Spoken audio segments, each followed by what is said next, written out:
Qui, dans notre univers, sait ou saura que nous existons?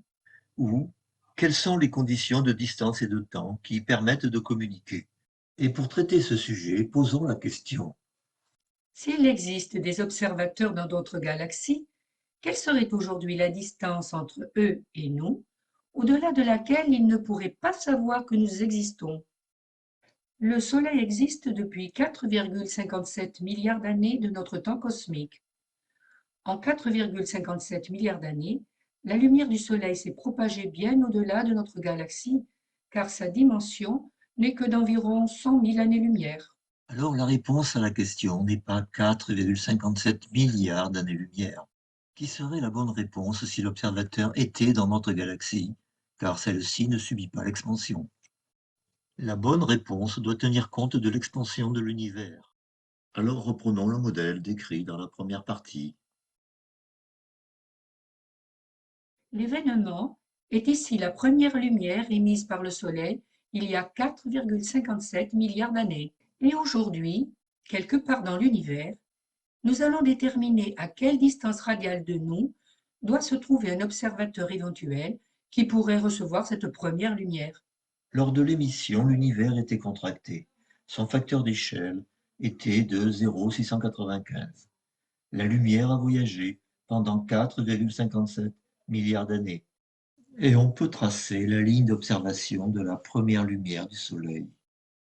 Quelque part dans l'univers, un observateur aura peut-être reçu cette lumière et aura mesuré son décalage vers le rouge à 0,439. La distance qui nous sépare de cet heureux observateur est de 5,477 milliards d'années-lumière. Ainsi, tous les observateurs potentiels de l'univers qui se trouveraient à une distance inférieure à 5,477 milliards d'années-lumière auraient déjà reçu la première lumière du Soleil et sauraient que nous existons. Mais tous les observateurs qui sont aujourd'hui à une distance supérieure à 5,477 milliards d'années-lumière devront attendre pour savoir que nous existons. Mais combien de temps devront-ils attendre? Bien évidemment, cela dépend de leur distance actuelle. Voyons comment répondre à cette deuxième question. Supposons aujourd'hui un observateur situé à 8 milliards d'années-lumière de nous.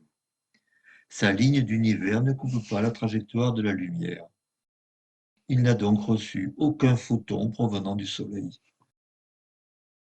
Poursuivons vers le futur le calcul de la trajectoire de la lumière, jusqu'à sa rencontre avec la ligne d'univers de notre observateur. Dans notre temps actuel, la lumière du Soleil aura alors voyagé pendant 7,27 milliards d'années et l'observateur qui aujourd'hui se trouve à 8 milliards d'années-lumière de nous devra attendre 7,27 moins 4,57, soit 2,7 milliards d'années avant de savoir que nous existons. Nous serons alors à la distance de 9,6 milliards d'années-lumière de ce nouvel observateur. Le facteur d'échelle de l'univers sera de 1,209 et l'observateur mesurera un décalage Z de 0,74. Ne quittons pas cette vidéo sans parler de la vitesse de la lumière et de la distance comobile. Pour cela, reprenons l'exemple du premier observateur, celui qui a la chance de recevoir aujourd'hui les premières lumières émises par le Soleil. Avec un décalage vers le rouge de 0,439, cet observateur a calculé que le Soleil est à la distance de 5,477 milliards d'années-lumière et que la lumière a voyagé pendant 4,57 milliards d'années. Donc, pour lui, la lumière du Soleil a voyagé à la vitesse moyenne de 1,198 fois c, soit environ 20% plus vite que la vitesse de la lumière. Mais rassurons-le, tout au long de son trajet, la vitesse de la lumière a toujours été égale à c. En fait, notre observateur raisonne comme s'il était dans un univers sans expansion, comme si la distance qui aujourd'hui le sépare du Soleil aurait toujours été de 5,477 milliards d'années-lumière. Cette distance qui ne serait pas soumise à l'expansion de l'univers est désignée par distance comobile. Elle coïncide avec la distance physique de réception lorsque le facteur d'échelle est égal à 1. Résumons. Aujourd'hui, tout observateur situé à une distance de nous supérieure à 5,47 milliards d'années-lumière ne peut pas savoir que nous existons. Un observateur situé aujourd'hui à 8 milliards d'années-lumière de nous devra attendre 2,7 milliards d'années pour savoir que nous existons.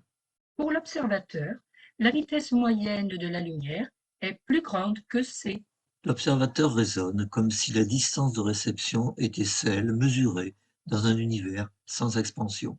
Cette distance, dont la mesure serait indépendante de l'expansion, est appelée distance comobile. Avec la troisième vidéo, nous verrons ce que représente l'univers observable et le cône du passé.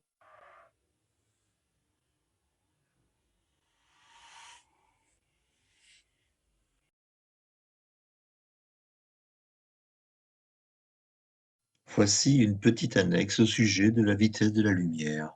Ici aussi, n'hésitez pas à consulter l'excellent cours de Richard Taillé. Reprenons la représentation du parcours de la lumière donnée dans la première vidéo. On en déduit simplement pour l'observateur l'évolution de l'angle alpha en fonction du temps. Et en multipliant par le rayon R, on obtient la distance L de t parcourue par la lumière. En t égale 0, on retrouve la distance de réception calculée dans la première vidéo. Sur l'ensemble du parcours, la vitesse moyenne de la lumière est bien la distance de réception divisée par delta t, qui est le temps de regard arrière, le LBT. Et la vitesse instantanée de la lumière s'obtient par la dérivée de L de t. Pour l'observateur, avec l'expansion, ces vitesses sont des vitesses apparentes plus grandes que c. Mais localement, à chaque instant du parcours, la vitesse de la lumière a toujours été égale à c.